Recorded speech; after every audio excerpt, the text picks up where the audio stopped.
तुम्हाला तुमचा financial adviser choose करताना क्रायटेरिया काय ठेवायचा आहे? हा इन्कम अर्न करत असाल तर तुम्ही वेल्थ ॲडवायझरकडे जाणं फार गरजेचं आहे. कोणाचाही सल्ला घेणं महागात पडेल.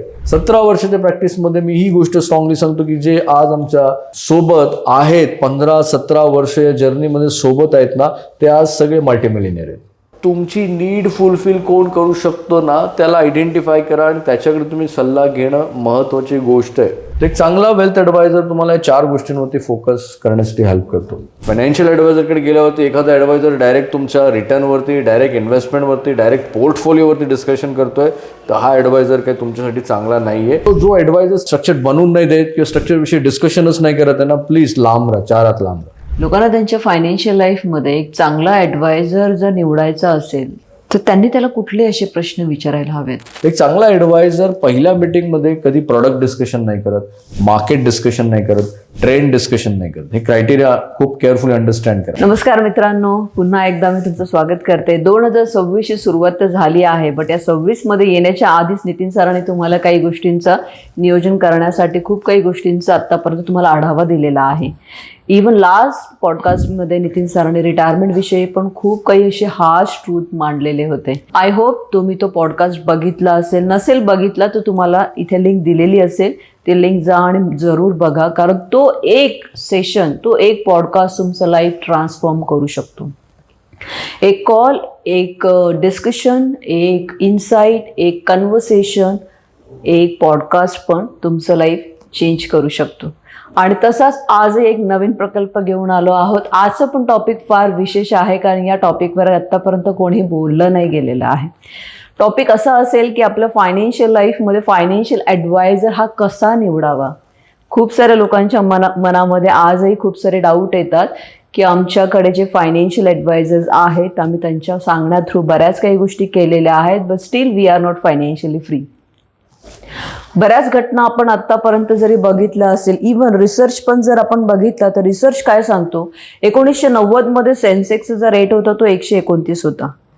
1990 मध्ये तो रेट झाला 781. 2000 मध्ये सेन्सेक्स पोहोचलं 5001 पर्यंत. त्यानंतर 2010चं जर आपण 2010 मध्ये जर आपण सेन्सेक्स बघितला तर तो गेला 17,528. 2021चा जर तुम्ही सेन्सेक्स काढला असेल तर जरूर बघा, हा सगळ्यात मोठा माइलस्टोन होता. हा गेला 58,338. आणि आज आपण आहोत 2026 मध्ये. 2025-2026 मध्ये जो सेन्सेक्सचा जर तुम्ही रेट काढला असेल तर तो 84,150 पर्यंत गेला. हा रिसर्च सांगण्यामागे माझा इंटेन्शन हाच होता की किती लोकांनी वेल्थ क्रिएट केली, किती लोकांनी त्यांच्या फायनान्शियल लाईफमध्ये ह्या 10, 15, 20 वर्षाच्या कालावधीमध्ये खूप साऱ्या फायनान्शियल ॲसेट्सचा ग्रो झाल्या, फायनान्शियल मार्केट पण ग्रो झालं, रिअल इस्टेट पण ग्रो झालं, गोल्ड पण ग्रो झालं. बट तुम्ही ग्रो झालात का? जर नसेल झालात तर कुठेतरी चुकतंय. चुकत इथे असेल की फर्स्ट थिंग तर तुमच्याकडे एक डॉक्युमेंटेड फायनान्शियल प्लॅन, ज्याविषयी नितीन सरांनी याआधी पण खूप काही गोष्टी सांगितलेल्या आहेत. जर तुम्हाला तो प्लॅन नसेल तर तुम्हाला काहीच क्लॅरिटी नसेल. दुसरी गोष्ट, तुमच्या फायनान्शियल लाईफमध्ये जो ॲडवायझर आहे तो तुम्हाला या सगळ्या गोष्टी इफेक्टिव्हली हेल्प करतोय का. आणि म्हणून हा टॉपिक चूज केला गेला आहे की कसं तुम्ही तुमच्या फायनान्शियल ॲडवायझरला निवडायला हवंय, जेणेकरून तुमचं फायनान्शियल फ्रीडम नंबर तुम्ही अचीव करू शकता. तर आज आपण पुन्हा एकदा नितीन सरांना इन्व्हाइट केले, जे एक्सपर्ट आहेत, वेल्थ प्लॅनर आहेत, फायनान्शियल मॅनेजमेंट इंडस्ट्रीमध्ये 17 वर्षांचा अनुभव आहे. Yes Nitin sir, welcome. Thank you so much Dhanashree madam.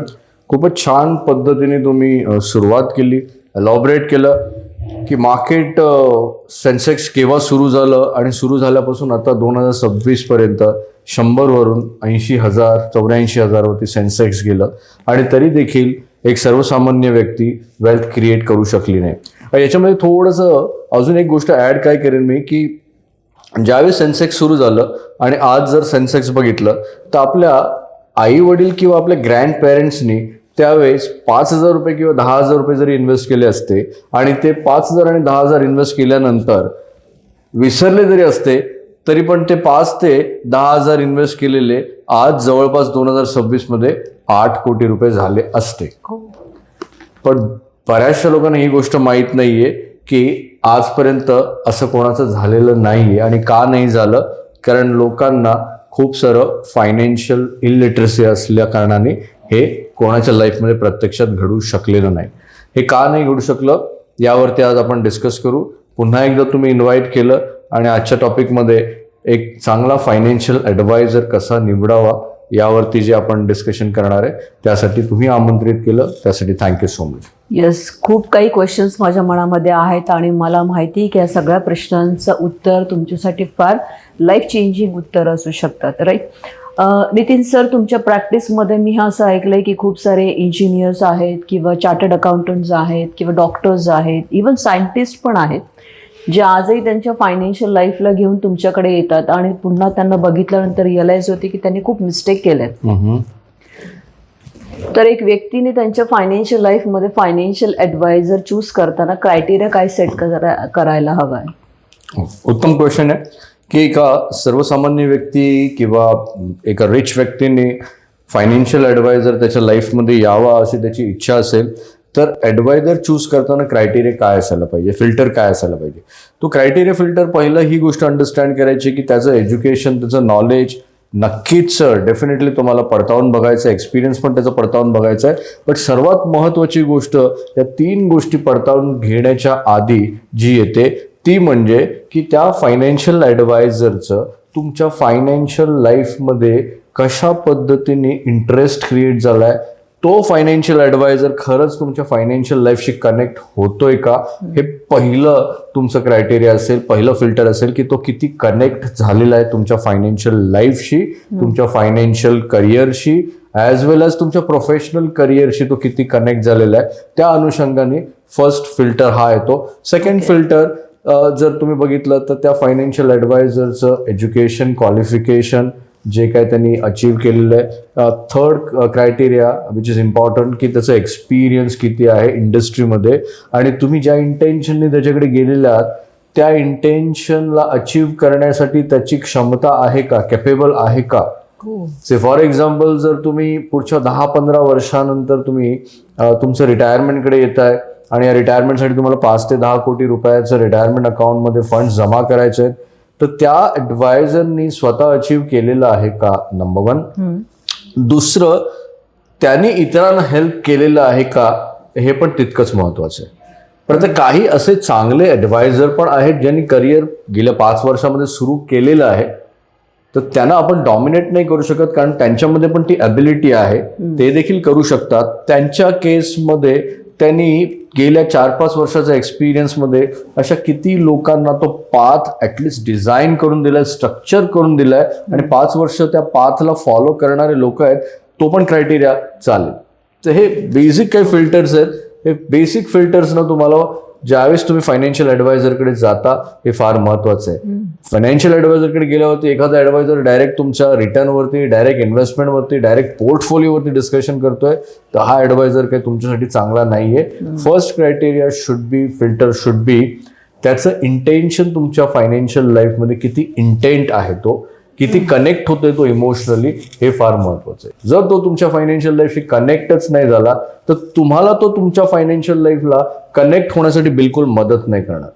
जर तुम्ही तुमच्या फायनान्शियल लाईफशी कनेक्ट नाही झालं तर पुढच्या 10-15 वर्षामध्ये जर तुम्ही सेन्सेक्सचे जे काही उदाहरणं दिली तर पुढच्या 10-15, 20, 25, 30 वर्षानंतर तुम्हाला जे अचीव करायचं आहे हे तुम्ही अचीव नाही करू शकत आणि 20, 25, 30 वर्षानंतर परत तुम्ही सेन्सेक्स कधी सुरू झालं, 26 मध्ये काय आहे, त्याच्यानंतर 36 मध्ये काय झालं, 2056 मध्ये काय झालं, हाच फक्त तुम्ही डेटा घेऊन बसणार आणि या रिसर्चला घेऊन बसणार पण वेल्थ कोणी क्रिएट केली नाही. तो फर्स्ट इंटेन्शन फार इम्पॉर्टंट आहे. Exactly, very nice. नितीन सरांचं एवढं म्हणणं होतं की प्रत्येक व्यक्तीने त्यांच्या ॲडवायझरला चूज करताना अंडरस्टँड करा की तुमचं नीड ॲनालिसिस ते प्रॉपरली करतायत का. ह्या नीड ॲनालिसिस म्हणजे तो डायरेक्टली जर प्रोडक्ट ओरिएंटेशनमध्ये किंवा पोर्टफोलिओ रिव्ह्यूमध्ये जर जात असेल तर तो टेक्निकल ओरिएंटेशनमध्ये असेल बट तो तुमचा प्रॉब्लेम सॉल्व्ह नाही करणार कारण तो इमोशनली कनेक्ट नाही आहे.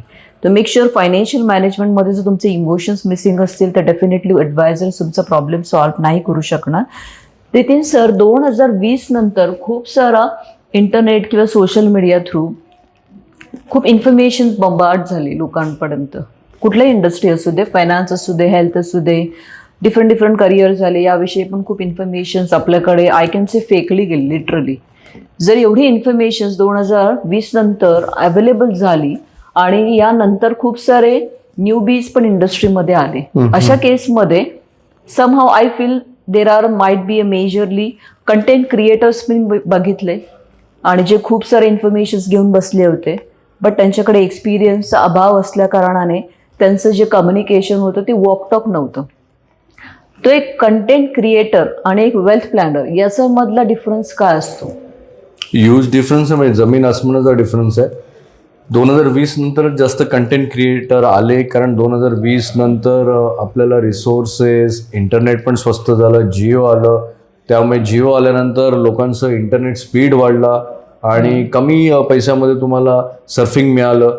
तर मेजॉरिटी लोक इंटरनेटमध्ये आज इन्फॉर्मेशन शोधत असतात, रिसोर्सेस त्यांच्याकडे इझिली अवेलेबल आहेत. त्यावेळेस जर बघितलं तर कंटेंट क्रिएटर तेव्हापासून सुरुवात व्हायला झाली. आता कंटेंट क्रिएटर जर फायनान्सवरती बोलत असेल ना, तर मेक शुअर तो पहिली गोष्ट काय करणार, तो तुम्हाला स्पेसिफिक प्रॉडक्ट विषयी डिस्कस करणार. मग तो म्युच्युअल फंड असेल किंवा तो स्टॉक असेल किंवा तो क्रिप्टो असेल किंवा एखादं स्पेसिफिक स्ट्रॅटेजी असेल, फ्युचर ऑप्शन, FNO वगैरे जे काही, तो कंटेंट क्रिएटरचा फर्स्ट आहे प्रोडक्टवरती फोकस असतो. त्याच्यानंतर सेकंड कंटेंट क्रिएटरचा रिटर्न्स किती तुम्हाला मिळू शकतात यावरती फोकस असतो. आणि थर्ड थिंग येतं कंटेंट क्रिएटरकडे, तो सध्या काय ट्रेंड चाललाय आणि या ट्रेंडला तुम्ही कशा पद्धतीने फॉलो करू शकता, या 3 गोष्टीवरती कंटेंट क्रिएटर डिस्कस करतो मेजरली. ओके. त्यानंतर येतो एक वेल्थ ॲडवायझर म्हणा किंवा वेल्थ प्लॅनर म्हणा. याचा जो फोकस असतो हा तुमचा नीड अनालिसिस, जसं तुम्ही मगाशी म्हणाला, जसं गोल्स ऑब्जेक्टिव्ह तुमचे कसे असले पाहिजे, तुमच्या गोल्स आणि ऑब्जेक्टिव्हशी खरंच तुम्ही इमोशनल कनेक्ट आहात का. कारण गोल्स आणि ऑब्जेक्टिव्ह पेपरवरती लिहून तुम्ही अचीव्ह करणार, हे जे आपल्याला स्कूल किंवा इतर जे इन्फ्लुएन्सर सांगतात हे तितकंसं खरं नाही आहे. गोल्स ऑब्जेक्टिव्ह पेपरवरती आल्यानंतर हे गोल्स आणि ऑब्जेक्टिव्ह तुमच्यासाठी काय इम्पॉर्टंट आहे, हे अचीव्ह केल्यानंतर तुम्हाला काय बेनिफिट मिळेल, हे अचीव्ह नाही केले तर तुम्ही किती इमोशनल कनेक्ट आहात, हे त्या ऑब्जेक्टला सेट केल्यानंतरच होतं. तो फर्स्ट वेल्थ ॲडवायझर काय करेल की वेल्थ गोल ऑब्जेक्टिव्ह काय आहे, किती वेल्थ क्रिएट करायची आहे, का क्रिएट करायची आहे, नाही केली तर काय होईल, केली तर काय होईल, तो बेनिफिट आणि बेनिफिट नसणारे काही गोष्टींवरती डिस्कशन करणार. सेकंड थिंग, तो वेल्थ ॲडवायझर रिस्क मॅनेजमेंटवरती डिस्कस करेल की तुम्हाला किती रिस्क कुठे घ्यायला पाहिजे, तुम्हाला इन्शुरन्स प्लॅनिंग करायला पाहिजे यावरती डिस्कशन करेल, एमर्जन्सी फंडवरती डिस्कशन करेल, आणि फायनली तो रिस्क मॅनेजमेंट कशा पद्धतीने तुमच्या इन्व्हेस्टमेंट्समध्ये आले पाहिजेत यावरती डिस्कस करेल. तो सगळ्या ॲसेट क्लासला तुम्हाला समजून देण्याचा प्रयत्न करेल. तो सगळ्या ॲसेट क्लासला इम्पॉर्टन्स देईन based on your current risk appetite. म्हणजे प्रत्येक व्यक्तीसाठी जी गोष्ट ही चांगली माझ्यासाठी आहे ती माईट बी तुमच्यासाठी चांगली नसेल.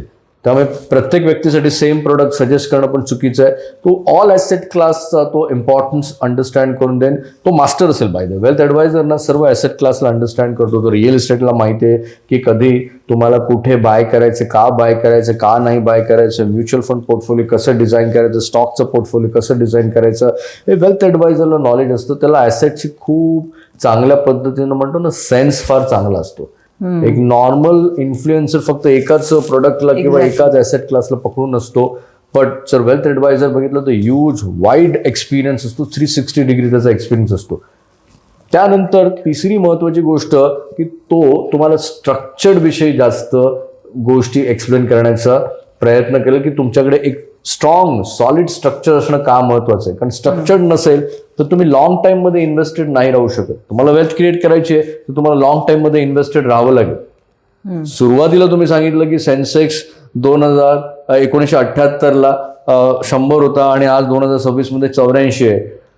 100 रुपयाचा सेन्सेक्स 84 रुपयापर्यंत जरी तुम्ही डेटा काढला, स्टॅटिक्स काढले, पण इतक्या वर्षामध्ये तुम्ही इन्व्हेस्टेड राहणं फार चॅलेंजिंग आहे. इन्व्हेस्टेड राहणं आणि इन्व्हेस्टमेंट रेग्युलर करणं. त्यामुळे वेल्थ ॲडवायझर योग्य पद्धतीने तुम्हाला इतके वर्ष इन्व्हेस्टेड का राहायला पाहिजे त्यासाठी स्ट्रक्चर्ड बनवेल. स्ट्रक्चर तुम्हाला इन्स्पायर करेल. राईट. जर तुम्ही तुमच्या फायनान्शियल लाईफशी इन्स्पायर नसाल तर तुम्ही लॉंग टर्ममध्ये इन्व्हेस्टमेंट नाही करू शकत ना. एक सर्वसामान्य व्यक्ती इंडियाचा डेटा जर बघितला तर 3.5-4 वर्षापेक्षा जास्त फायनान्शियल मार्केटमध्ये इन्व्हेस्टेड राहत नाहीत इंडियन्स लोक. हे प्रूव्हन आहे. काय रिझन काय याच्या मागे? रिझन सायकोलॉजिकल रिझन आहे. बेस्ट रिझन मी तुम्हाला सांगतो, एक सिक्रेट जे वी रिअलाइज 17 वर्षाच्या प्रॅक्टिसमध्ये, की मिडल क्लास व्यक्ती लॉंग टर्ममध्ये इन्व्हेस्टेड का नसते. कारण ते शॉर्ट टर्मचा विचार करतात. शॉर्ट टर्ममध्ये माझं EMI त्याच्यावरती फोकस असतो, मुलांच्या एज्युकेशनवरती फोकस असतो. त्यामुळे तुम्ही ऑब्झर्व करा, एक मिडल क्लास व्यक्ती ऑलवेज घराच्या EMI आणि मुलांच्या शिक्षणा एवढे पैसे कमवते. अपार्ट फ्रॉम दॅट जास्त इन्व्हेस्ट करून ऍसेट बिल्ड करण्याकडे ते प्रायोरिटी नाही देत. नाही तो सिम्पल लँग्वेजमध्ये जर बघितलं ना मी, तर middle class people always love lifestyle expense and education expense, but they always hate investment psychological लेवलवरती. म्हणून ते रेग्युलर इन्व्हेस्टमेंट करण्यासाठी पैसे कमवत नाहीत. ते मेन रिझन आहे. स्ट्रक्चर तुम्हाला रिअलाइज करून देतो की मला पुढच्या 10-15 वर्षामध्ये माझे हे फायनान्शियल गोल्स फार इम्पॉर्टंट आहे. तो वेल्थ ॲडवायझर तुम्हाला इन्स्पायर ठेवतो, हँड होल्डिंग करतो. तो हा मेजर डिफरन्स आहे. इन्फ्लुएन्सर म्हणा, कंटेंट रायटर म्हणा, किंवा तुम्ही एक स्पेसिफिक प्रॉडक्टवरती काही ॲडवायझर असतात काही. तो कोणाच्या अगेन्स्ट मी कोणत्या ॲडवायझर विषयी मी काही स्टेटमेंट नाही करत आहे, बट तुमची नीड फुलफिल कोण करू शकतो ना, त्याला आयडेंटिफाय करा आणि त्याच्याकडे तुम्ही सल्ला घेणं महत्वाची गोष्ट आहे. तर दोघांमधला ह्यूज डिफरन्स आहे. वेल्थ ॲडवायझर तुम्हाला स्ट्रक्चर्ड, देन फायनली तो तुमच्या बिहेवियरवरती पण फार काम करेल. कारण 20% तुमचं स्ट्रक्चर काम करेल, right. Goals, objective, asset allocation, structure 20% काम करेल. रेस्ट 80% तुमचं बिहेवियर काय, ज्यावेळेस फायनान्शियल मार्केट क्रॅश होतं, क्रॅश झाल्यानंतर जर तुम्हाला फिअर येतंय दॅट मीन्स तुमच्या वेल्थ ॲडवायझरने तुम्हाला फायनान्शियल लिटरसीज प्रोव्हाइड नाही केले, तुम्हाला ॲसेटचे बेनिफिट्स नाही सांगितलं, राईट ॲसेट अलोकेशन नाही केलेलं. कारण जर तुम्हाला ही गोष्ट कॉमन सेन्सची गोष्ट आहे की मार्केट क्रॅश होतंय तर तुम्हाला अपॉर्च्युनिटी मिळणार आहे. कारण मार्केट क्रॅश झाल्यानंतर 18 ते 24 महिन्यामध्ये मार्केट रिकवर पण होतं, पण त्या सिच्युएशनमध्ये एक सर्वसामान्य व्यक्ती पैसे कमवते कारण बॅड ॲसेट अलोकेशन असतात. आणि हा बिहेवियरचा पार्ट आहे ना. तुम्ही जो डेटा दिले ना तो ऍक्च्युअल लोकांनी का नाही अचीव्ह केला माहितीये, बिहेवियरचा पार्ट आहे. राईट. तर एक चांगला वेल्थ ॲडवायझर तुम्हाला या 4 गोष्टींवरती फोकस करण्यासाठी हेल्प करतो. Absolutely wonderful. नितीन सरांनी खूप सारे इन्साइट्स दिले तुम्हाला की तुमचं हार्ड अर्न मनी आहे, कष्टाने कमवलेला पैसा जर तुम्ही ब्लाइंडली कोणाच्या सल्ल्याने इन्व्हेस्ट करत असाल तर चुकीचं ठरू शकतं. तर तुमचं ॲडवायझर चुकीचं नाही आहेत, तुम्ही चुकीचे आहात. कारण आपल्या घरातलं आपलं मूल पण आपण कोणाच्याही हातामध्ये देत नाहीत. आपलं घरातला पैसा पण जर आपण कोणाच्या हातामध्ये ब्लाइंडली देत असेल तर डेफिनेटली आपण all the time financial struggle करणार.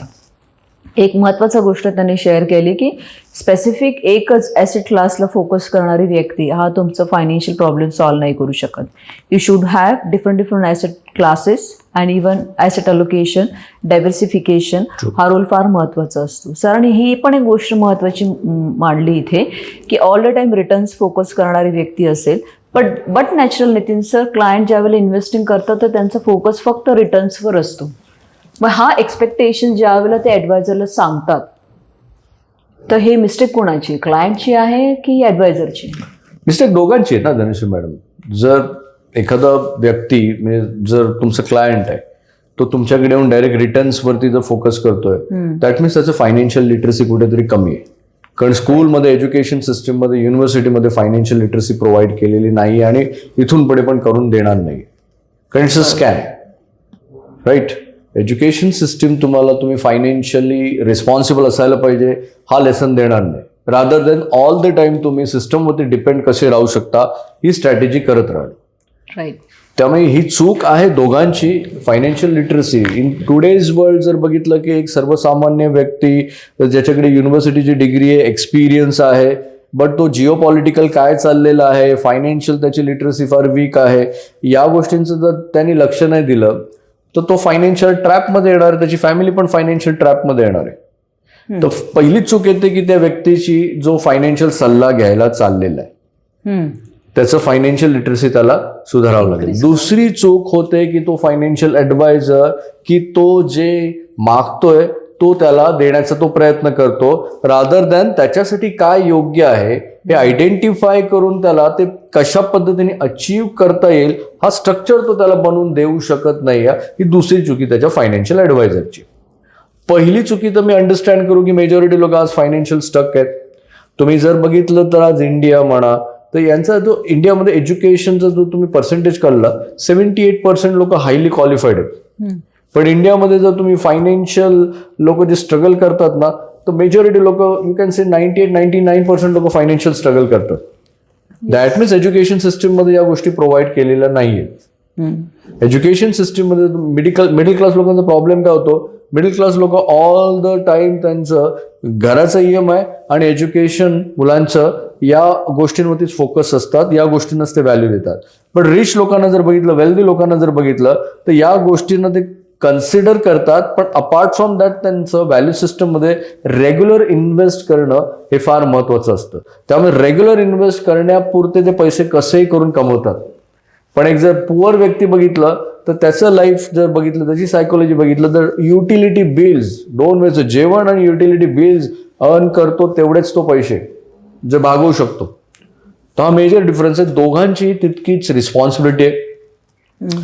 जी व्यक्ती ॲडवाईस घ्यायला जाते त्यांनी ही गोष्ट अंडरस्टँड करायची आहे की आपण खूप मोठं डिसिजन घेतोय. कारण जर तुम्ही फायनान्शियल ॲडवाईस घेताय चुकीच्या व्यक्तीकडून तर तुम्हाला ती चूक केलेली आहे हे कळायला तुम्हाला किती वेळ लागतो माहितीये? तब्बल 9 ते 10 वर्ष लागतात की तुम्ही ती चूक केलेली आहे. आणि 9 ते 10 वर्ष तुम्ही आयुष्यातून घालवले, परत कधी तुम्ही उठू शकत नाही. त्यामुळे फायनान्शियल ॲडवाईस, इवन मी म्हणतो की वेल्थ ॲडवायझरी सगळ्यात क्रिटिकल सर्व्हिस आहे. आणि तुम्ही जर फ्रीचा सल्ला घेऊन चुकीच्या ॲडवायझर सोबत चीप ॲडवाईस घेऊन जर या गोष्टी करताय तर तुम्ही किती वर्ष पाठी, होल लाईफमध्ये तुम्ही 10-15 वर्ष जर पाठी येत आहे, 10-15 वर्षांनी तुम्हाला चूक तुमची कळते, तर उभ्या आयुष्यामध्ये 40-50 वर्षामध्ये पण तुम्ही नोकरी करून, बिझनेस करून, इव्हन डॉक्टर्स, प्रोफेशनल्स पण बघितलेत खूप सारे मिस्टेक्स करतात, बॅड फायनान्शियल डिसिजन घेतात. तर हे दोघांची चुकी आहे मला असं वाटतं. ॲडवायझरची पण चुकी आहे आणि बिचाऱ्या सर्वसामान्य व्यक्तीची पण चुकी आहे, जे खूप पैसे कमवतात आणि ब्लाइंड फायनान्शियल डिसिजन घेतात. तर मी म्हणेल 100% रिस्पॉन्सिबिलिटी पहिली जाते क्लायंटकडे, नॉट ॲडवायझरकडे. कारण बिंग अ क्लायंट तुमचं फायनान्शियल लिटरसी जर वीक असेल तर तुम्ही ऑल द टाईम चुकीच्या व्यक्तीची निवड कराल. आणि चुकीच्या व्यक्तीची निवड जर केली तर तुमचं फायनान्शियल फ्रीडम हे फार पुढे जाणार आणि तुम्हाला वारंवार तुमच्या पैशासाठी काम करावं लागेल. तुमचा पैसा खरंच तुमच्यासाठी काम करायला हवा असेल तर तुम्हाला त्याला ट्रेनिंग द्यावं लागेल. आणि ह्याला ट्रेनिंग द्यायचं असेल तर पहिलं तुम्हाला ट्रेनिंग घ्यावं लागेल. आता ही साक्षरता तर आपल्याला शाळेमध्ये दिली नाही आहे, कॉलेजमध्ये दिली नाही आहे, इव्हन गव्हर्नमेंट देत नाही आहे, सिस्टम देत नाही. कल्चरल एवढे इव्हेंट्स होतात, त्यांनी पण कधी फायनान्शियल साक्षरतेचे कुठलेही धडे गिरवलेले नाही आहेत. मग करणार कोण? It's your role. पण जेव्हा तुम्ही यूट्यूबवर जाता किंवा कुठल्या सोशल मीडिया थ्रू जाता आणि कुठल्याही इन्फ्लुएन्सर्स ज्यावेळेला ऐकता आणि त्यावेळेला तुम्हाला सगळेच खरे आहेत किंवा सगळेच योग्य आहेत असं म्हणण्यापेक्षा ते खरंच योग्य आहेत की नाही हे निवडण्याचे काही क्रायटेरिया सर सांगताय तर त्याला एकदम जबरदस्तीने फॉलो करा. Set some strict rule in your life. कारण जो पण तुमच्या लाईफमध्ये तुम्ही काही डिसिप्लिन सेट नाही करत ना, तुमचा ॲडवायझर पण डिसिप्लिन तुमचं फायनान्शियल लाईफ डिझाईन नाही करू शकत. सो नितीन सर, अजून एक क्वेश्चन माझ्या माइंडमध्ये आला आहे की ऑनलाईन दाखवलेल्या रिटर्न्सवर एखादा फायनान्शियल ॲडवायझर आपण निवडायला हवा आहे का? बिलकुल नाही. कारण ऑनलाईनमध्ये जर बघितलं तर एखादा फायनान्शियल ॲडवायझर ऑनलाईनमध्ये तुम्हाला काही स्टॅटिक्स दाखवतील, तो पास्टमध्ये, तो स्टॅटिक्स जे पास्टमध्ये ते फ्युचरमध्ये सेम तसेच रिपीट होतील याची काही गॅरंटी नाही आहे. राईट. त्यामुळे ऑनलाईनमध्ये जो डेटा मिळेल तुम्हाला हा स्टॅटिक्सचा मिळेल, पास्टचा मिळेल. फ्युचरमध्ये तो रिपिटेशन करण्यासाठी तुमच्याकडे काही क्लॅरिटी नाही आहे. तर हा जो क्रायटेरिया हा तुम्हाला काढून टाकावा लागेल. आणि त्याच्यानंतर त्या स्टॅटिक्समध्ये काही फायनान्शियल ॲडवायझर दाखवतात की तुम्ही एका स्पेसिफिक स्टॉक्समध्ये किंवा स्पेसिफिक म्युच्युअल फंड स्कीममध्ये किंवा स्पेसिफिक रिअल इस्टेटमध्ये तुम्ही 20 वर्षापूर्वी इन्व्हेस्ट केलं असतं तर तुम्हाला आज तुमचे 1 लाख रुपये 10 कोटी झाले असते. That is called statics. ठीक आहे. पण सेम स्टोरी त्या फंडमध्ये परत रिपीट होईल असं गॅरंटी नाही. तर हे स्टॅटिक्स दाखवून जर तुम्हाला कोणी जर काही ॲडवाईस करत असेल तर प्लीज ऐकू नका. सेम स्टोरी तुम्हाला रिपीट करायची असेल तर तुम्हाला तुमचं स्ट्रक्चर आधी बनवणं फार गरजेचं आहे. कारण स्ट्रक्चर तुमच्याकडे नसेल तर तुम्ही 20 वर्ष पहिली गोष्ट इन्व्हेस्टेड राहू शकत नाही. त्यामुळे ऑनलाईनमध्ये बऱ्याच गोष्टी दाखवल्या जातात. बेसिकली ऑनलाईनमध्ये जे फायनान्शियल ॲडवायझर असतात त्यांच्यामध्ये मी एक गोष्ट बघितलेली आहे की ते स्टॅटिक्स दाखवणार, त्याच्यानंतर ते त्यांचं नॉलेज जे आहे हे नॉलेजने इम्प्रेस करणार, त्याच्यानंतर त्यांचे काही फॉलोवर्स असतात, हे मल्टिपल फॉलोवर्स असतात, तर लोक त्या मल्टिपल फॉलोवर्सला इम्प्रेस होतात आणि मग त्यांना चूज करण्याचा प्रयत्न करतात. मोटिवेशन प्रोव्हाइड करतात, त्यामुळे ते मोटिवेशनच्या पाठी धावतात. त्या 3-4 गोष्टी जर तुम्ही बघून जर ऑनलाईनमध्ये ॲडवायझर चूज करत असाल तर प्लीज वेट करा. रेड फ्लॅग आहे. कारण भविष्यामध्ये कदाचित तुम्हाला चूक कळेपर्यंत पुढचे 5 ते 10 वर्ष गेलेली असतील आणि 5 ते 10 वर्ष तुमचे गोल्डन इयर असतील. तर गेल्या काही वर्षामध्ये आमच्याकडे असे बरेचसे लोक आलेले आहेत की ऑनलाईन स्टॅटिक्स बघून, ऑनलाईन सोशल मीडियावरती इम्प्रेस होऊन लोकांचा सल्ला घेतला आणि बॅड फायनान्शियल डिसिजन घेतले, बॅड इन्व्हेस्टमेंट पोर्टफोलिओ डिझाईन केला, आज कॅपिटल पण लूज केलंय, जॉब लूज केलेला आहे, घरामध्ये आजार पण आहे, पैसे नाही आहेत. There are so many financial crisis at a time. अशा सिच्युएशन मधून त्या क्रायसिस मधून कसं बाहेर काढायचं ना, हे एक चांगलं वेल्थ ॲडवायझरचं काम आहे. तर तुमच्या लाईफमध्ये चॅलेंजेस तर येणार. स्ट्रक्चर काय करतं की कुठला चॅलेंज आल्यावरती तुम्हाला कशा पद्धतीने स्ट्रॅटेजी बनवायची आहे. कारण वेल्थ ॲडवायझर फक्त इन्व्हेस्टमेंट ॲडवाइस देत नाही. But sorry to interrupt you की 99.9% financial advisers they only give products. तो जे काही तुम्ही आता अनालिसिस केलं किंवा सांगितलं की हा प्रॉब्लेम क्लायंटच्या लाईफमध्ये जर आला तर त्यांनी त्याला कसं हेल्प करायला हवं आहे, तर त्या लेवलचं discussion I don't think so की क्लायंट्स आणि ॲडवायझरचं होत असेल. आय डोंट नो, मला माहित नाही किती पर्सेंटेज आहे, बट मी तुम्हाला सांगतो की जर तुमचा फायनान्शियल ॲडवायझर फर्स्ट मीटिंगमध्ये रिटर्न्स, पोर्टफोलिओ या 2 गोष्टींवरती जास्त जर फोकस करत असेल तर हा आयडियल ॲडवायझर नाहीये. त्याला त्याच्या प्रोडक्टमध्ये आणि त्याला जे ॲसेट क्लास सेल करायचे त्याच्यामध्ये जास्त इंटरेस्ट आहे, कमिशनवरती इंटरेस्ट आहे आणि ते जे तो सेल करतोय ना याला ओव्हर प्रमोट करतोय आणि हेच चांगलं आहे आणि बाकीचं सर्व घाण आहे ना हे तो क्रिएट करतोय. तर दॅट मीन्स हा रेड फ्लॅग आहे. प्लीज वेट करा. त्याचं इंटरेस्ट फक्त हा प्रोडक्ट सेल करणं, कमिशन अर्न करणं, ब्रोकरेजेस अर्न करणं आणि तुमचं फायनान्शियल लाईफ डिस्ट्रॉय करणं एवढंच आहे. तर स्ट्रिक्टली तुम्ही अवॉइड करणं फार गरजेचं आहे. किती पर्सेंट आहे मला माहीत नाहीये. मी फक्त इथे आलेलो आहे की तुम्हाला तुमचा फायनान्शियल ॲडवायझर चूज करताना क्रायटेरिया काय ठेवायचा आहे. राईट. कारण जर तुम्ही क्रायटेरिया ठेवला नाही तर तुम्ही चीप ॲडवाइस घेत जाणार. आज आमच्याकडे कित्येक क्लायंट असे येतात की ते कोणाचाही सल्ला घेतात. सीएचा सल्ला, wealth by the wealth create करण्यासाठी सीएचा सल्ला घेण्यात काही सेन्स नाहीये, बँकर्सचा सल्ला घेण्यात काही सेन्स नाहीये. एक चांगल्या रेप्युटेड वेल्थ ॲडवायझरकडे जा. जर खरंच तुम्ही सिरियस आहेत पुढच्या 10-15 वर्षामध्ये हा इन्कम अर्न करत असाल तर तुम्ही वेल्थ ॲडवायझरकडे जाणं फार गरजेचं आहे. कोणाचाही सल्ला घेणं महागात पडेल, कॉस्टली. इथूनच मला अजून एक रिअलाइज झालं की तो मार्केट बेस्ड प्लॅनिंग किंवा trend based planning versus structured create केलेल्या पद्धतीने जर एखाद्या व्यक्तीने प्लॅनिंग केलं त्याच्यामध्ये फरक काय असतो मग? त्याच्यामुळे फरक तर यूज आहे ना. पण यूज काय, मार्केट बेस्ड किंवा ट्रेंड बेस्ड प्लॅनिंग दोघांना आपण एकच अंडरस्टँड करू. कारण ट्रेंड बघूनच मार्केट बेस्ड लोक इन्व्हेस्टमेंट करतात. फॉर एक्झाम्पल 2020 मध्ये फायनान्शियल मार्केटमध्ये लोकांनी इन्व्हेस्टमेंट करायला स्टार्ट झालं. 21 मध्ये मार्केट बूम व्हायला लागलं. 21 ते 24 पर्यंत मार्केटने खूप सारे रिटर्न्स दिले.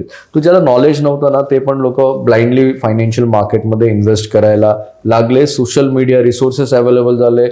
सोशल मीडियावरती पण तुम्ही आजही बघाल खूप सारे ॲडवायझर असे आहेत की म्युच्युअल फंडमध्ये इन्व्हेस्ट करा, स्टॉक्समध्ये इन्व्हेस्ट करा. स्पेसिफिक ॲसेट क्लासला ते ओव्हर फोकस करत आहेत.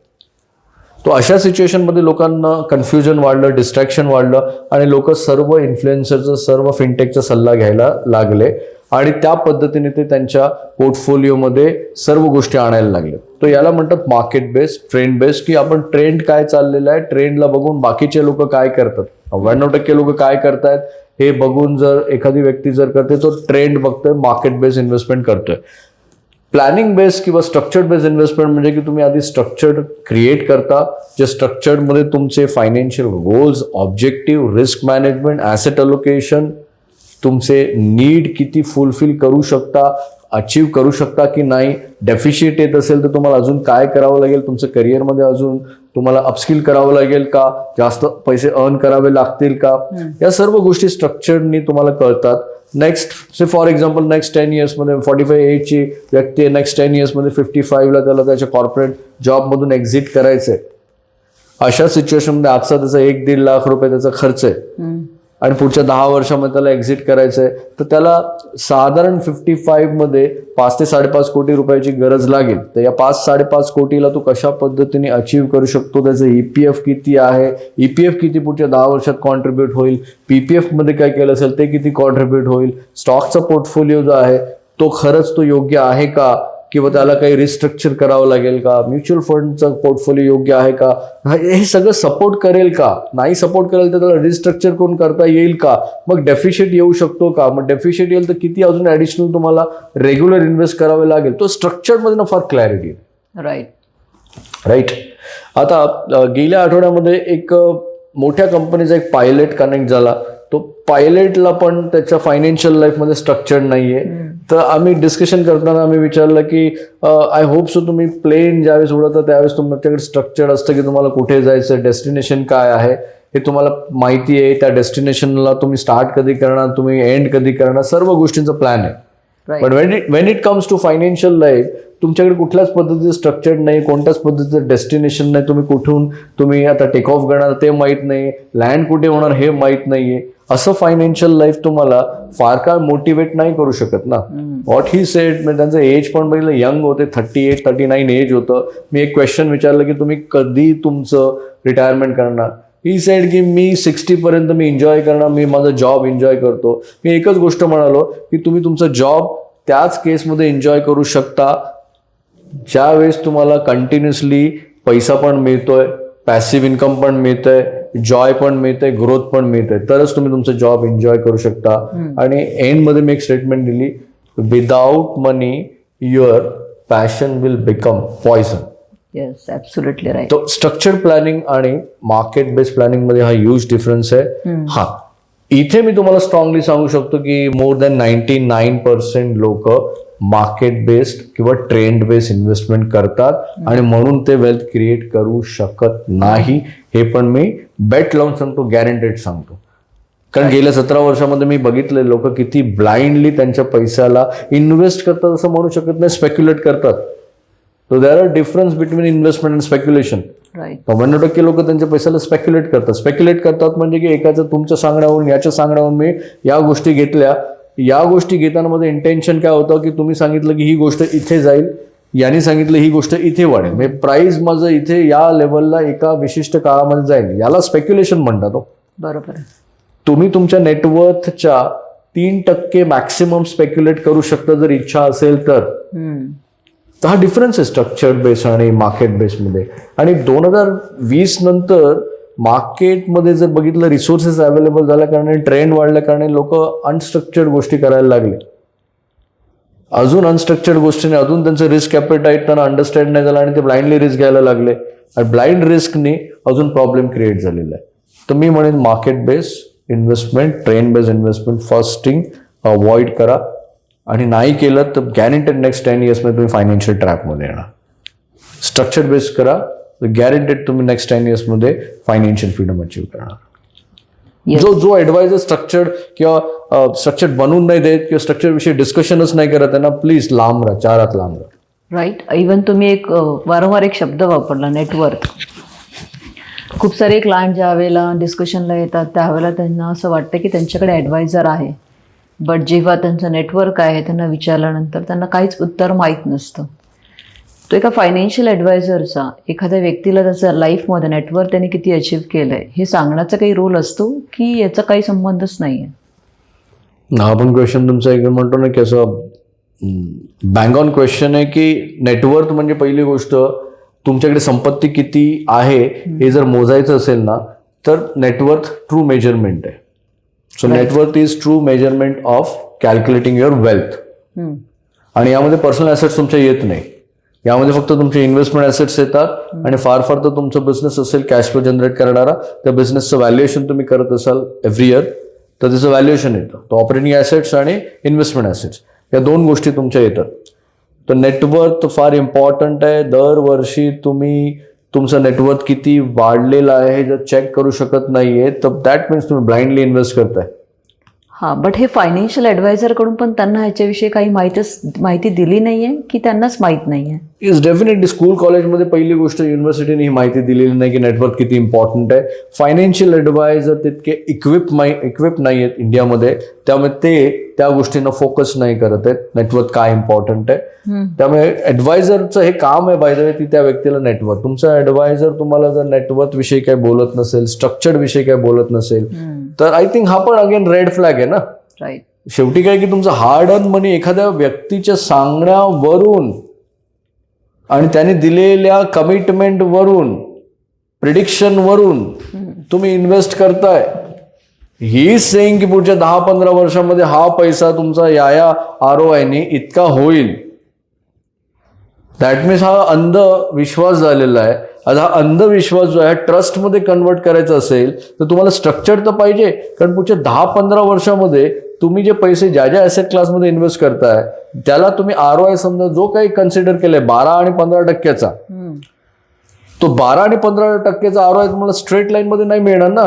पुढच्या 10 वर्षामध्ये इकॉनॉमीमध्ये क्रायसिस येईल, तुमचा जॉब जाईल, तुमची इंडस्ट्री स्लो डाऊन होईल, तुमच्या घरामध्ये क्रिटिकल इलनेसेस येतील, तुमचे लव्ह वन जातील सोडून तुम्हाला. अशा सिच्युएशनमध्ये तुम्ही ते जे माइलस्टोन आहे हे अचीव्ह नाही करू शकले तर तुमचा ॲडवायझर तुम्हाला हँड होल्डिंग देत नाहीये. He is not taking responsibility. तुम्ही पण नाही घेतली आणि त्यांनी पण नाही दिली. वेल्थ ॲडवायझरचा रोल हा आहे की त्यांनी तुम्हाला स्ट्रक्चर डिझाईन करून दिलंय, गोल्स ऑब्जेक्टिव्ह सेट केलेला आहे. आता तो त्यांनी रोड मॅप दिलाय. हा रोड मॅप आता शेवटपर्यंत तुम्ही तिथे पोहोचण्यापर्यंत तो तुम्हाला हेल्प करणार पाहिजे, हँड होल्डिंग करणार पाहिजे. वेल्थ ॲडवायझर असा नको की सर मी काय करू, फायनान्शियल मार्केट क्रॅश झालं. आता फायनान्शियल मार्केट क्रॅश झालं हे त्या वेल्थ ॲडवायझरला कळलं नाही का की मार्केटमध्ये काय चाललेलं आहे, जिओ पॉलिटिकल काय चाललेलं आहे, काय घडतंय. इव्हन आता वन मोर पॉईंट की जिओ पॉलिटिकल काय घडतंय हे बऱ्याचशा लोकांना माहित नाही, ॲडवायझरला पण माहित नाही. तर असा ॲडवायझर पण शक्यतो अवॉइड करा.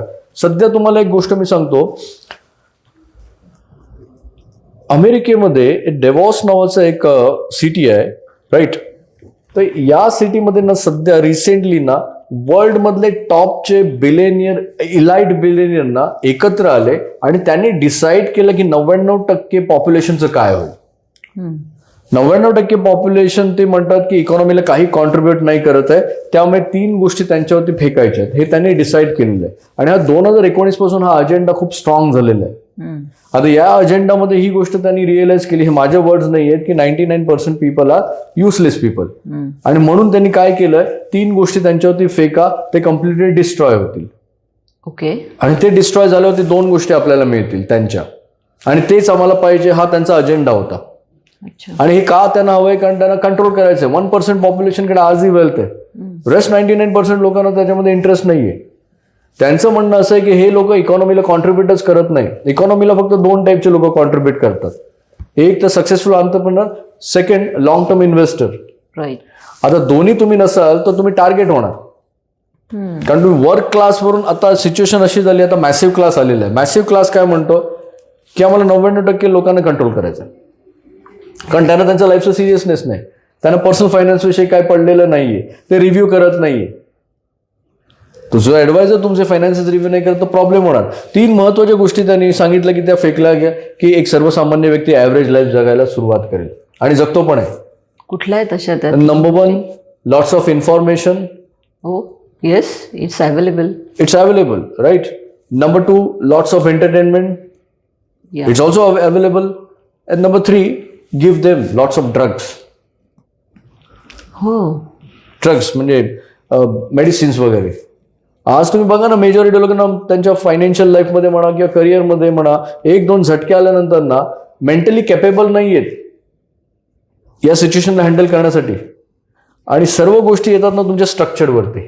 तुमच्याकडे स्ट्रक्चर्ड असेल, तुमचा जॉब गेला, तुमच्या बिझनेसमध्ये स्लो डाऊन झाला, या सर्व गोष्टी येतात. आमच्याकडे म्हणजे चांगले सर्जन आहेत, डॉक्टर्स आहेत, त्यांना पण 1-2 क्वेश्चन्स विचारले की सर किती वर्ष प्रॅक्टिस करणार, आणि ती प्रॅक्टिस संपल्यानंतर तुमचं ऍक्टिव्ह इन्कम कमी होणार, पॅसिव्ह इन्कम कसं काय, मुश्किल आहे आन्सर त्यांच्याकडे. इव्हन खूप सारे एक्झिक्युटिव्ह आहेत, हाय इन्कम अर्नर्स आहेत, इव्हन खूप सारे सायंटिस्ट पण आहेत. Connect. So many people are connected with us.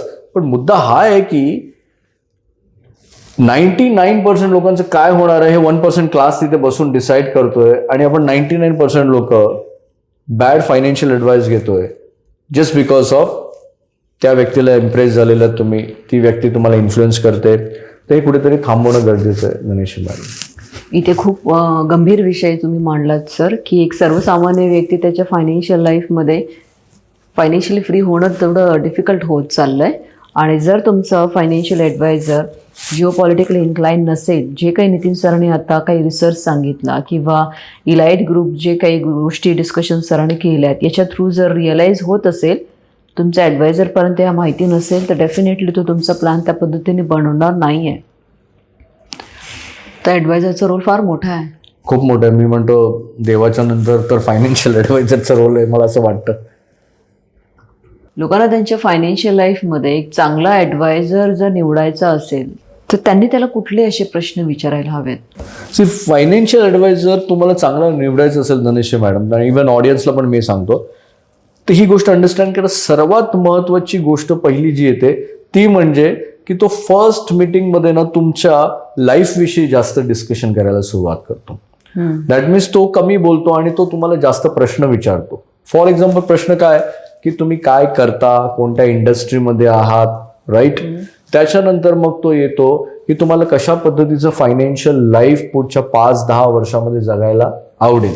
Okay. Then मग तो क्वेश्चन असा पण विचारू शकतो की हे जे तुम्हाला लाईफ जगायचं आहे हे काही कारणास्तव तुम्ही अचीव्ह नाही करू शकलात, देन मग तुम्हाला कसं फील होईल, तो इमोशनल ती व्यक्ती किती कनेक्ट आहे त्या फायनान्शियल लाईफशी हे तिथे आयडेंटिफाय होतं. एक चांगला ॲडवायझर पहिल्या मीटिंगमध्ये कधी प्रॉडक्ट डिस्कशन नाही करत, मार्केट डिस्कशन नाही करत, ट्रेंड डिस्कशन नाही करत. हे क्रायटेरिया खूप केअरफुली अंडरस्टँड करा.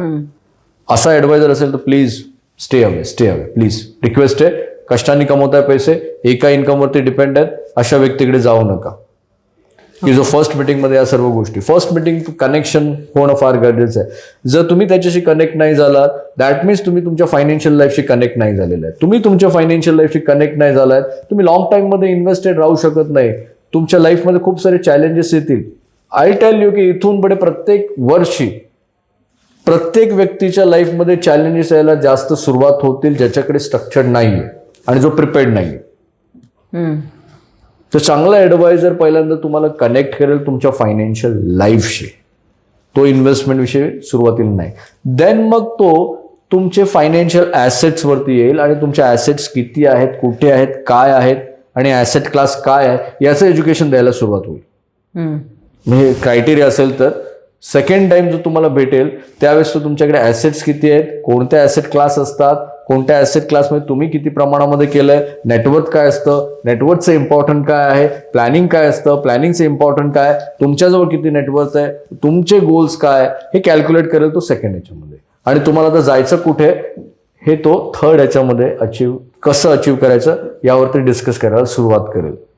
आणि मग त्याच्यानंतर स्ट्रक्चर कसं असायला पाहिजे त्यावरती डिस्कशन. मग या 15-16 तासाच्या डिस्कशन नंतर कुठेतरी प्रत्येक व्यक्तीने कुठे इन्व्हेस्ट करायला पाहिजे याचं नॉलेज त्या व्यक्तीला मिळायला लागेल. So can you please repeat, एक सर्वसाधारण व्यक्तीने ॲडवायझर सिलेक्शन करताना किती तास तरी त्याच्यासोबत स्पेंड करायला हवा? वुड रेकमेंड 15 ते 16 तास तर कमीत कमी स्पेंड करा. चांगलं तर डेफिनेटली त्यांना रिअलाइज होईल की आमच्याकडे एवढा वेळ नाहीये. No problem. एवढा वेळ नसेल तर 40-50 वर्षानंतर तुम्ही फायनान्शियल स्ट्रगल करणार. You decide. उत्तर अशीच येतात की आमच्याकडे एवढा वेळ नाहीये. यावर तुमचं मत काय? See, it's not about time, it's all about priority. Right. जर तुम्ही मिडल क्लास माइंडसेटचे असाल, वेल्दी माइंडसेटचे नसाल तर तुमच्याकडे टाइम नसेल. हेल्थ इज वेल्थ, बट हेल्थला टाइम नाहीये. प्रॉब्लेम काय, प्रायोरिटी नाहीये. राईट. प्रॉब्लेम काय, अनकॉन्शियसली जे लोक असं म्हणतात ना की मला टाइम नाहीये, रिव्ह्यू करायला टाइम नाहीये, ॲडवायझरकडे जायला टाइम नाहीये, त्या व्यक्तीचा अनकॉन्शियस माइंडसेट तुम्हाला सांगतो की ती व्यक्ती पैशाचा रागराग करते. या ही अर्न मनी, इट डझंट मीन की तो रागराग नाही करत आहे. जी व्यक्ती रेग्युलर इन्व्हेस्ट नाही करत आहे, स्ट्रक्चर नाही करत, रिव्ह्यू नाही करत आहे, ती व्यक्ती अनकॉन्शियसली रागराग करते. जी व्यक्ती रेग्युलर हेल्थवरती काम नाही करत, अनकॉन्शियसली त्याला चांगली हेल्थ नको, हे राईट आन्सर आहे. एक्झॅक्टली. तर हे त्यांनी प्रत्येकाने डिसाईड करावं. कोणाला काही फोर्स नाही. तुम्ही फायनान्शियल ट्रॅपमध्ये याचं डिसाईड केलंय, तुम्हाला चांगली हेल्थ नको, इट्स अप टू यू. आज तुम्ही मला काय डिस्कशनला बोलवलं की चांगला ॲडवायझर कसा निवडायचा त्यावरती मी बोलतो. 365 दिवसांमध्ये सर्वसाधारण व्यक्तीने त्यांच्या ॲडवायझर सोबत किती वेळा भेटायला हवं? बघा, तुमचा ॲडवायझर चांगला आहे आणि तो तुमच्या सिटीमधलं नसेल, ऑनलाईन तुम्हाला भेटायचं असेल 2-3 वेळा वर्षातून फेअर इनफ. फिजिकली भेटायचं असेल तर 2 वेळा भेटा वर्षातून, तर मस्ट आहे. अगदीच काही नाही तर एक वेळा पूर्ण दिवस घालवा त्याच्यासोबत. जर तुम्हाला खरंच पुढच्या 15 वर्षानंतर वेल्थ क्रिएट करायचं आहे, 20 वर्षानंतर वेल्थ क्रिएट करायचं आहे, मी तुम्हाला सांगतो वेल्थ तुम्ही बिलकुल क्रिएट करू शकत नाही तुम्ही रॅन्डम ॲडवाईस घेऊन इन्व्हेस्ट करून आणि त्या इन्व्हेस्टमेंट पोर्टफोलिओ रोज सकाळी उठून बघून तुम्ही वेल्थ कधीच क्रिएट करू शकत नाही. आज पण कोणी केली क्रिएट? जेवढे इन्फ्लुएन्सर आज तुमच्याकडे सोशल मीडियावरती आहे, मला त्यांनी दाखवावं तरी त्या इन्फ्लुएन्सरनी किती लोकांची वेल्थ क्रिएट केलेली आहे. अरे वेल्थ म्हणजे ॲटलिस्ट मिनिमम $1 मिलियन, $2 मिलियन, 8 कोटी, 16 कोटी, 20 कोटी, त्याला वेल्थ म्हणतात ना. राईट. वेल्थ म्हणजे 50 लाख 1 कोटीला वेल्थ म्हणतच नाहीत ना आजच्या घडीला. आज इन्फ्लेशन वाढलेलं आहे. ज्या व्यक्तीला त्याच्या फायनान्शियल लाईफसाठी वर्षातून 2 दिवस सुट्टी काढता येत नाही तर त्याचं फ्युचर देव आधी डिसाईड करतो. त्याच्यानंतर इलाइट बिलेनियरने ऑलरेडी सेट केलेलं आहे की या लोकांची संपत्ती आपल्याकडे येणारच आहे, कारण हे त्यांच्या फ्युचरविषयी सिरियसच नाही ना. राईट. जे त्यांच्या फ्युचरविषयी सिरियस नाही आहेत ते वेल्थ ॲडवायझरकडे जाणार नाहीत, फायनान्शियल ॲडवायझरकडे जाणार नाही आहेत आणि ते फक्त चीप सल्ला घेणार. प्रत्येकाचा तो प्रश्न आहे. पण याचे परिणाम काय होतील? परिणाम तुम्ही बँक करप्ट होणार, परिणाम तुम्ही तुमच्या रिटायरमेंटमध्ये कम्प्लिटली ब्रोक होणार, परिणाम तुम्ही तुमच्या रिटायरमेंटमध्ये तुमच्या मुलांमध्ये डिपेंड राहण्याचा प्रयत्न करणार, परिणाम तुम्ही तुमच्या मुलांच्या एज्युकेशनसाठी सफिशियंट पैसे गोळा नाही करू शकणार, परिणाम तुम्ही मेंटल स्ट्रेसमध्ये राहणार, परिणाम तुमचं फायनान्शियल कॉन्फिडन्स लूज झालेलं असणार, परिणाम तुम्ही ऑल द टाइम विक्टीम सारखे राहणार, परिणाम तुम्हाला एन्झायटी येणार, परिणाम त्या एन्झायटीनी तुम्हाला हार्ट अटॅक येऊ शकतो, परिणाम त्या एन्झायटीने तुमचं ब्रेनवरती प्रॉब्लेम होऊ शकतो, परिणाम तुम्ही मरणाची वाट बघू शकता, परिणाम तुम्ही बेडवरती झोपून राहणार, परिणाम तुम्ही व्हीलचेअरवरती जाणार. कुठला परिणाम पाहिजे तो तुम्ही बघा. किती परिणाम सांगू अजून तुम्हाला? तो हेच काही मेजर रिझन आहे का की 40 मधली व्यक्ती आज जर आम्ही बघतोय तर बऱ्याचशा घटना अशा ऐकायला मिळत आहेत की त्याला हार्ट अटॅक आला, त्याचं डेथ झालं, त्याला ब्रेन स्ट्रोक आला, त्याचं डेथ झालं. फायनान्शियल स्ट्रेस आणि हेल्थ स्ट्रेस याचं काही कोरिलेशन आहे ना? कोरिलेशन बघा ना तुम्ही. आज थोडा सर्वे करा. इंडिया आणि अमेरिकामध्ये जास्त ड्रग्स सेल होत आहेत. औषधं? हा, औषधं. मेजरली ड्रग्स म्हणजे औषधं. हा, तेच मेजरली सेल होत आहेत. याचं परिणाम की इकडच्या लोकांना सॉफ्ट आहेत लोक आणि यांना मेंटली तेवढं ताकद नाही, क्षमता नाही, ॲबिलिटी. एखादा प्रॉब्लेम आला तर एक सर्वसामान्य व्यक्तीला ना तेवढी ॲबिलिटी नाही आहे. 2-4 घटना घडल्यानंतर ती कम्प्लिटली मेंटली स्ट्रेसमध्ये जाते. कुठली? एक चांगला जॉब करत असेल तो चांगला जॉब अचानक त्याचा गेला, इंडस्ट्री स्लो डाऊन झालं, कंपनी डिसाईड केलं तू आता काम नाही करायचं, त्याची हेल्थ गेली, अगेन मग तो कम्प्लिटली ब्रोक. त्याच्या फॅमिलीमध्ये एखादी व्यक्ती आहे तिला क्रिटिकल इलनेस झाला, तो ब्रोक होतो. त्याच्या फॅमिलीमधली एखादी जवळची व्यक्ती अचानक ती त्याला सोडून जाते, अचानक त्या व्यक्तीची डेथ होते. 5 गोष्टी कोणाच्याही लाईफमध्ये घडल्यानंतर एक सर्वसामान्य व्यक्ती कम्प्लिटली ब्रोक होतो, मेंटली ब्रोक होतो आणि मग त्याला ना औषधं, मेडिकेशनची गरज लागते. त्यांना तेवढी क्षमता नाही, ॲबिलिटी नाही. आणि बघा ना, दारू पिण्याचं प्रमाण वाढण्याचं कारण काय? लोकांना असं वाटतं की दारू पिल्यानंतर ना ते स्ट्रेस कमी होतं. तर जी गोष्ट तुम्ही घेता त्याचं तुमचा कंट्रोल नाही, दॅट मीन्स तुमचा ताबा सुटलेला आहे. समहाऊ फायनान्शियल आहे ना, म्हणजे पुरुषासाठी सर्वात मोठी रिस्पॉन्सिबिलिटी तीच आहे की ऑल द टाइम त्याला फायनान्शियली चांगलं करणं.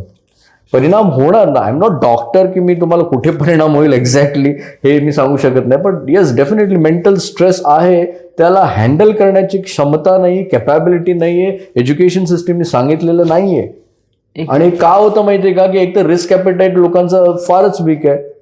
लोक बाय द मिडल क्लास लोक तर रिस्कच घेत नाही, रिस्क अवॉइड करतात. आणि काही जे ॲव्हरेज लोक आहेत नाही फुल्लिश रिस्क घेतात आणि एकाच रिस्कमध्ये ते मरतात. तर जी व्यक्ती रेग्युलर कन्सिस्टंटली रिस्क घेत नाही ती वेल्थ कशी काय क्रिएट करणार? आणि ही रिस्क घेताना खरंच एका फायनान्शियल ॲडवायझरचा मदत असायला हवी आहे का? बट ऑब्वियसली बघा, काही लिव्हरेज असतात, काही लिव्हरेजला तुम्ही अंडरस्टँड करा. त्यामध्ये एक लिव्हरेज मी ऑलवेज रिस्पेक्ट देतो की एक्सपर्ट लिव्हरेज फार गरजेचं आहे. एखाद्या व्यक्तीचा तुम्ही 25 वर्षाचा 20 वर्षाचा एक्सपिरियन्स आता लिव्हरेज करताय.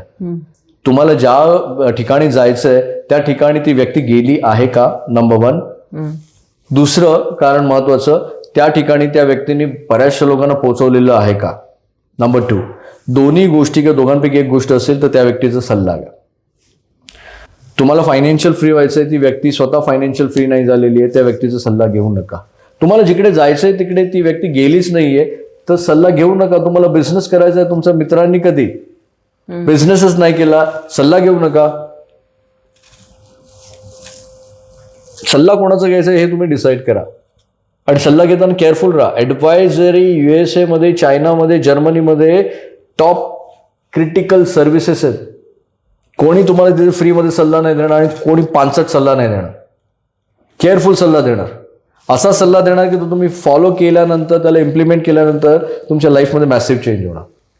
लोकांचा माइंडसेटचा प्रॉब्लेम आहे. लोक एज्युकेशन वाईज स्ट्रॅटेजिकल खूप हुशार आहेत, बट मेंटली मी ऑब्झर्व केलेले खूप सारे, इव्हन तुम्ही पण केलेलं ऑब्झर्व. खूप साऱ्या हाय इन्कम क्लासला तुम्ही वन ऑन वन कन्सल्टेशन करता, मी ऑब्झर्व केलेलं की खूप वीक आहेत, मेंटली वीक आहेत लोक. मेंटल प्रॉब्लेम आहे, माइंडसेट वीक आहे. स्ट्रॅटेजी आणि फक्त इन्व्हेस्ट कुठे करायचं आहे एवढ्याच कारणाने जर वेल्थ क्रिएट होत असती तर 2020च्या नंतर आज 2026 मध्ये बरेचसे लोक जे आज फायनान्शियल स्टक आहेत आधीपेक्षा ते नसते झाले. तर येस, डेफिनेटली फायनान्शियल स्ट्रेसचा इम्पॅक्ट येतोच ना सगळ्यांना. एक्झॅक्टली. कुठे ना कुठे. विषय इथे फक्त फायनान्शियल ॲडवायझर पुरताच मर्यादित नाही राहिला, तर हा पूर्ण वर्ल्ड वाईड काय घटना घडतायत आणि त्याचे परिणाम तुमच्या हेल्थवर कसे होत आहेत इथपर्यंत जाऊन आलं. ज्या वेळेला नितीन सर बोलतात, रिॲक्ट करतात, त्यावेळेला इट्स रिअली हर्ट्स की लोक फार कॅज्युअल आहेत आणि रिअलाईज होते त्यांच्या बिहेवियरवरून. तर सर, तुम्ही आत्ता एक स्टेटमेंट दिली की बऱ्याचशा लोकांना स्पेसिफिकली मनी अँड फायनान्समध्ये ज्या वेळेला त्यांना ॲडवायझरी हवी असते ती ॲडवायझरी त्यांना फ्रीमध्ये हवी असते. They don't want to pay anything to get higher consultation in money and finances. बाकी ठिकाणी तर ते पे करतात, असं नाही की त्यांच्यामध्ये ती मानसिकता नाही आहे पे करण्याची, बट फक्त मनी अँड फायनान्स या कन्सल्टेशनसाठी जाताना पेड कन्सल्टेशनमध्ये का जात नाहीत? काय रिझन आहे? त्याचं रिझन आहे बघा, आपल्याला लहानपणापासून इंडियन कल्चर आहे ना, फ्रीमध्ये गोष्टी घेण्यासाठी आपल्याला मेंटली प्रिपेअर्ड केलेलं आहे. त्यामुळे फ्रीमध्ये गोष्ट मिळत असेल तर आपण ते आवर्जून घेतो. आता आपण स्पेसिफिकली फायनान्शियल ॲडवाईजवरती येऊया. तर बरेचसे ॲडवायझर, ऑलमोस्ट सगळे ॲडवायझर आजही फ्रीमध्ये फायनान्शियल ॲडवाईस देतात. त्याचं रिझन आहे, ते असं म्हणतात की आम्ही तुम्हाला जे प्रोडक्ट सेल करणार त्याच्यातून आम्हाला कमिशन मिळणार. थोडं कॉमन सेन्सची गोष्ट आहे की एखादी व्यक्ती जर त्याला प्रोडक्ट सेल करतं त्याच्यामध्ये कमिशन मिळतंय, दॅट मीन्स त्याला इंटरेस्ट त्या प्रोडक्टमध्ये तुमच्या फायनान्शियल लाईफशी नाही आहे ना. हो, दॅट्स ट्रू. हां, तर आता त्याला त्याच्या प्रोडक्टमध्ये इंटरेस्ट आहे, तर मग तो काय करणार, जिथे जास्त मार्जिन मिळणार ते प्रोडक्ट तुम्हाला सेल करणार. आणि हे बेस्ट आहेत. डायव्हर्सिफिकेशन नाही, ॲसेट अलोकेशन नाही, रिस्क मॅनेजमेंट नाही आहे, ते कॉस्टली होणार ना. म्हणजे स्वस्त ॲडवाईज ना कालांतराने 10-15 वर्षांनी किती कॉस्टली असते ना हे तुम्हाला कळतं. And number of one on one कन्सल्टेशनमध्ये मी बघितलेलं आहे की लोक ज्यावेळेस येतात त्यावेळेस एक स्टेटमेंट असतं की आम्ही तुमच्याकडे 10-15 वर्षापूर्वी यायला पाहिजे होतं. देन वी कॅल्क्युलेट की जर तुम्ही 10-15 वर्षापूर्वी आलेले असता तर तुम्हाला काय बेनिफिट झालं असतं, आज नेटवर्क किती असलं असतं. तर नेटवर्क $2 मिलियन $3 मिलियन US पर्यंत असतं. तर त्यांना शॉक लागतो की अरे बाप रे, हा प्रॉब्लेम झाला.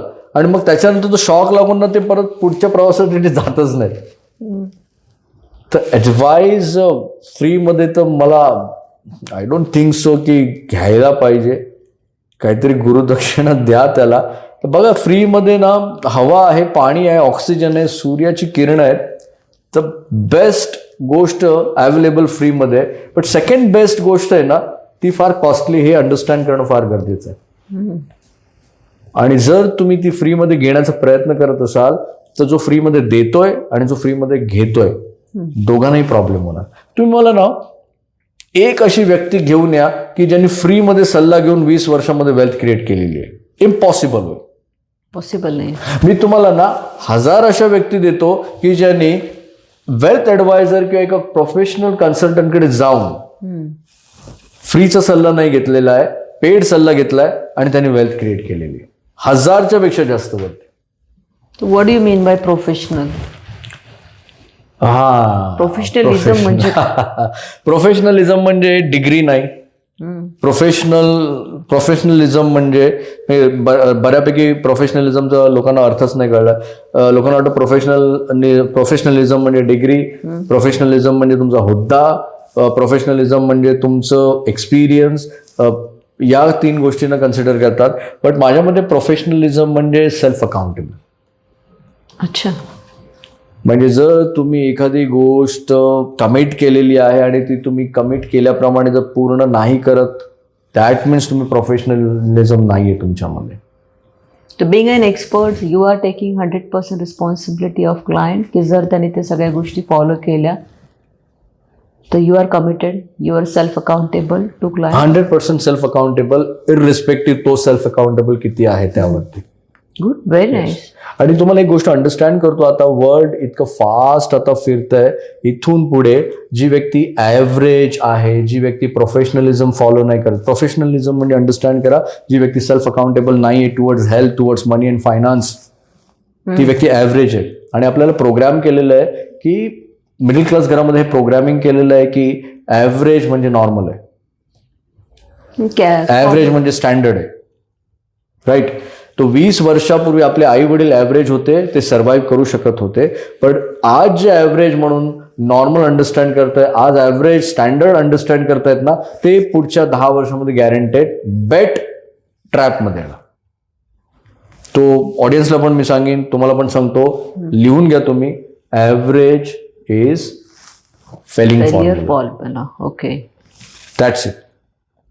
इथून पुढे तुम्हाला वेल्थ क्रिएट करायची आहे, हा ऑप्शन नाहीये, चॉईस नाहीये, हे तुम्हाला कंपल्शन राहील. आणि त्यासाठी तुम्हाला ॲव्हरेज राहून चालणार नाही, तुम्ही डिसिप्लिन राहावं लागेल. डिसिप्लिन कमिटेड तुम्ही स्ट्रक्चर्ड असेल, चांगला सल्लागार असेल, तो तुम्हाला चॅलेंज करतोय, राईट. स्ट्रेट कट बोलतोय तुमच्याशी, फार महत्वाचं ना, रियालिटी काय चालली हे फार महत्वाचं आहे. अदरवाईज ॲडवायझर, अजून एक क्रायटेरिया सांगतो, ॲडवायझर सतत तुमच्याशी गोड बोलतोय, रियालिटी काय आहे तुम्हाला सांगत नाही, तुमच्या फायनान्शियल लाईफमध्ये काय चॅलेंज येऊ शकतो हे सांगत नाहीये. Again red flag. But you decide. आजचा सेशन फक्त हाच होता की राईट ॲडवायझर तुमच्यासाठी कोणता आहे, तुम्ही डिसाईड कसं करायचं, काय क्रायटेरिया. आणि जर तुम्ही डिसाईड नाही केलं तर तुम्ही तुमच्या फायनान्शियल लाईफमध्ये तुमच्या फॅमिलीची रिस्पॉन्सिबिलिटी घेतलेली आहे, ती कुठेतरी डिस्ट्रॉय होईल. कारण राईट ॲडवायझर चूज केल्यानंतर याचे बेनिफिट्स काय होतात, तुम्ही तुमचा फोकस तुमच्या करिअरकडे देऊ शकता, स्वतःला अपस्किल करण्यामध्ये देऊ शकता, तुमच्या हेल्थकडे देऊ शकता, मेंटल पीसकडे देऊ शकता. अदरवाईज जर राईट ॲडवायझर नसेल आणि जर तुम्ही रोज सकाळी उठल्यावरती मार्केट फॉल होतंय, राईट, तुमचं रिअल इस्टेटमधून रेंट येत नाहीये किंवा रिअल इस्टेटमध्ये पण काही क्रॅश आलेलं आहे, या सर्व गोष्टींची जर तुम्हाला फिअर होते, रोज तुम्ही जर उठून बघताय, दॅट मीन्स तुम्ही चीप ॲडवाईस घेतलेली आहे. तुमच्या हेल्थकडे लक्ष नाही देणार, करिअरकडे लक्ष नाही देणार, अपस्किल करण्याकडे लक्ष नाही देणार. वर्ल्ड फास्ट मूव्ह होत आहे, इंडस्ट्री चेंज होत आहेत. अशा सिच्युएशनमध्ये स्वतःकडे लक्ष देणं फार गरजेचं आहे. आणि स्वतःकडे लक्ष देण्यासाठी तुम्हाला एक चांगला फायनान्शियल ॲडवायझर लागेल, ज्याच्याकडे तुम्ही डेलिगेट केलं. पण डेलिगेट करणं म्हणजे असं नाही की तुम्ही ब्लाइंड होणं. तो काय करतोय तुमच्यासाठी हे माहिती पण पाहिजे, तो काय करतोय त्याने तुम्हाला सांगितलं पाहिजे, तो तुम्हाला अवेअर करतोय, एज्युकेट करतोय, प्रिन्सिपल शिकवतोय, बिहेवियर तुमचं कसं असलं पाहिजे ते पण इम्पॉर्टंट आहे. नुसतं इन्व्हेस्ट कुठे करा हे असे चांगले ॲडवायझर नाही आहेत. सर, असं पण सेगमेंट आहे की डू इट युअर सेल्फ. आता डू इट युअर सेल्फ आणि फायनान्शियल ॲडवायझर या दोघांमधला जर फरक काय होऊ शकतो? Do it your self specifically resources नंतर अवेलेबल आलं, ठीक आहे.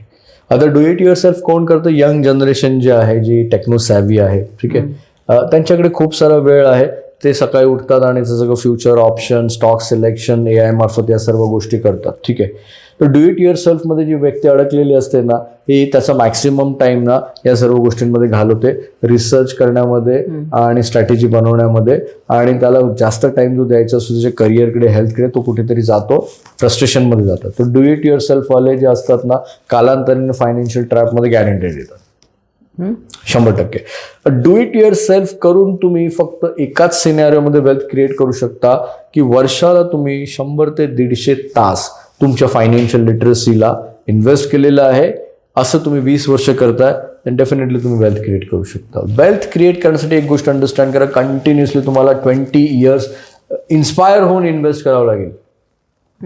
असं नाही की तुम्ही आज इन्व्हेस्ट केलं, आज मार्केट क्रॅश झालं, पैसे काढले, किंवा भविष्यामध्ये तुम्ही EMI मध्ये तुमच्याकडे पैसे उरत नाहीये, कॅश फ्लो तुमचं वीक आहे आणि तुम्ही इन्व्हेस्ट करणं सोडून दिलेलं आहे.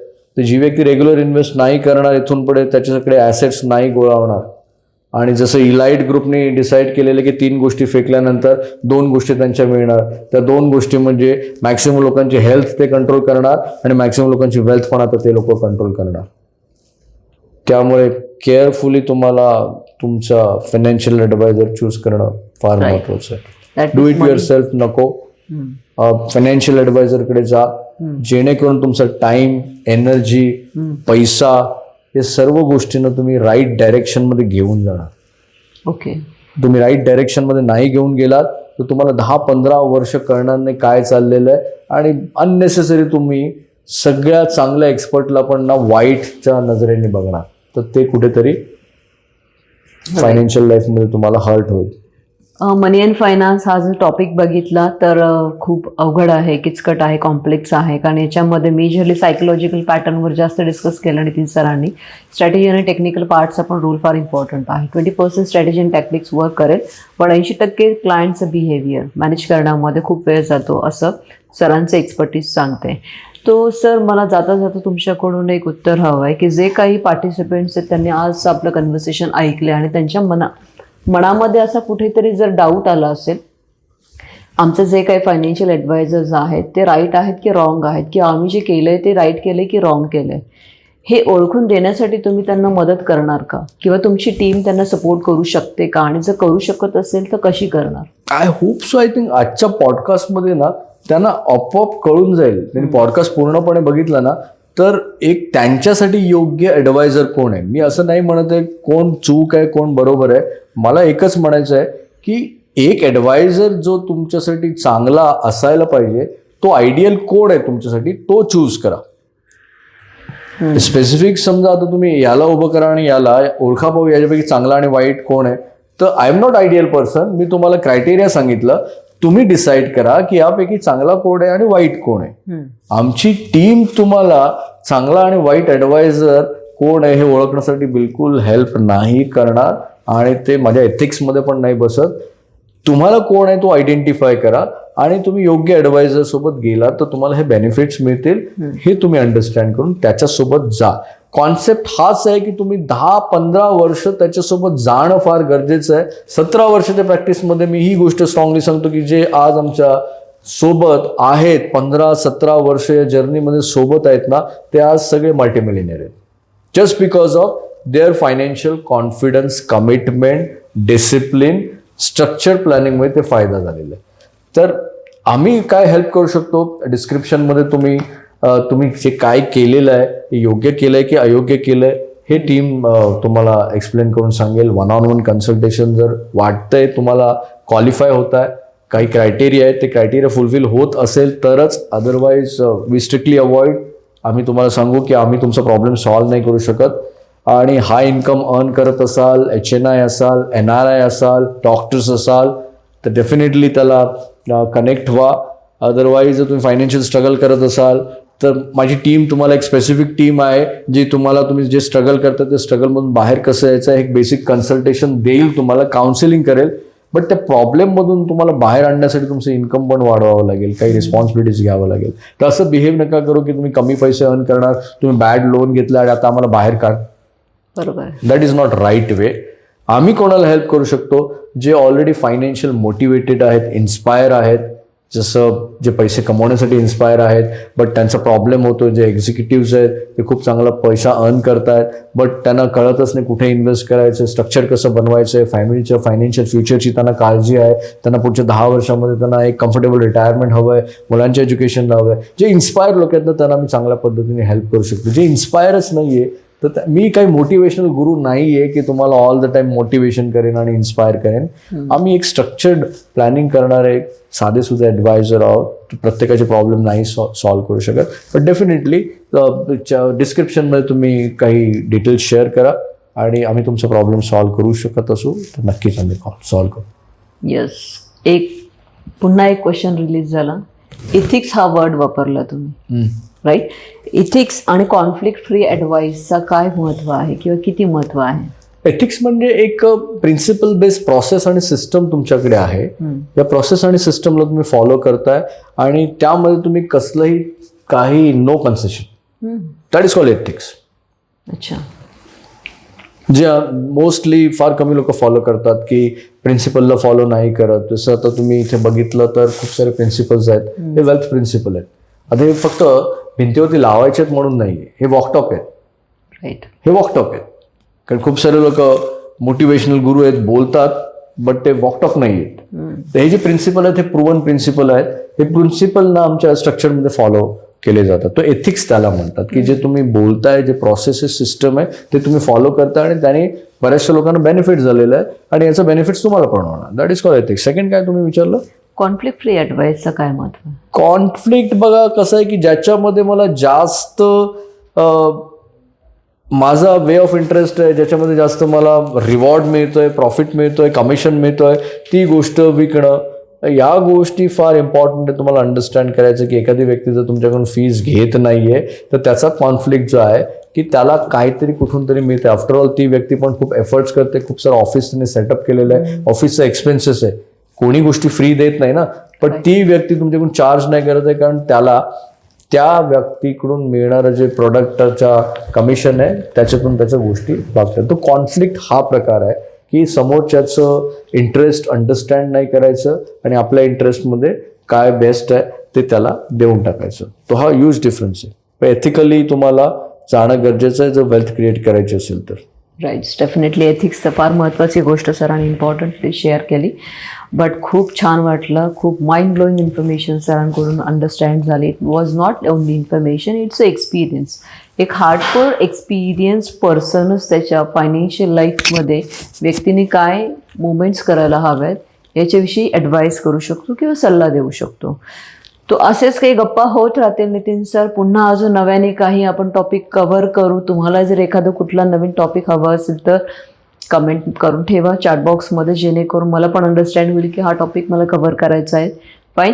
But Nitin sir, thank you very much. It was really a mind blowing conversations with you and I am really thankful to you की तुम्ही वारंवार आम्ही तुमच्याशी कन्व्हर्सेशन्स करतो आणि तुम्ही तितक्याच डेस्परेटली आमच्या पार्टिसिपेंट्ससाठी येता आणि तुमचं व्हॅल्युएबल इन्साइट्स देत आहे. So thank you Nitin sir. Thank you so much. तुम्ही या टॉपिकसाठी मला इन्व्हाइट केलं, बोलण्यासाठी मला काही खूप चांगले क्वेश्चन्स विचारले आणि माझं इन्साइटफुल नॉलेज एक्सपिरियन्स मी शेअर करू शकलो. अदरवाईज विदाऊट क्वेश्चन्स जे काय आतमध्ये इतक्या वर्षाचं एक्सपिरियन्स आणि जे काही लर्निंग्स आहेत, जे काय आत्तापर्यंत केस स्टडीज आहेत, या तुमच्यापर्यंत येणं फार टफ आहे.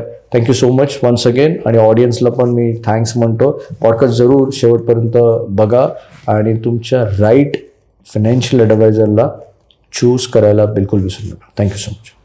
थँक्यू.